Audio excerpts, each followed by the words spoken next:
আসসালামু আলাইকুম গাইস। আজ আমি লাউ শাক ভাজি করব। তো এখানে দেখতে পাচ্ছেন রসুন কুচি, মরিচ কুচি আর সঙ্গে পেঁয়াজ কুচি দিয়ে দিব।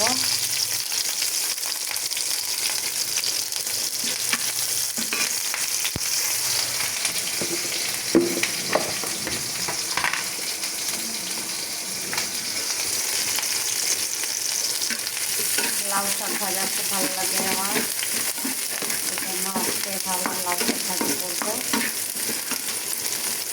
তো ভালোভাবে রসুন পেঁয়াজ আর মরিচটাকে আমি ভেজে নেব। তো গাইজ আমার পেঁয়াজ রসুন ভাজা হয়ে গেছে। এখন আমি যে সিদ্ধ করে রেখেছি লাউ শাক,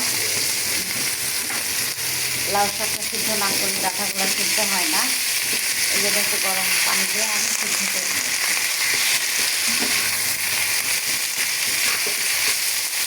ভালোভাবে তরকারিটা ভেজে নেব। তো গাইজ আমার শাক ভাজাটা হয়ে গেছে। ভালোভাবে না ভাজি করলে শাকটা তো মজা লাগবে না, এই জন্য খুব ভালোভাবে শাকটাকে ভেজে নিলাম। তো হয়ে গেল আমার লাউ শাক ভাজা। আপনারা ভালো থাকবে। আল্লাহ হাফেজ।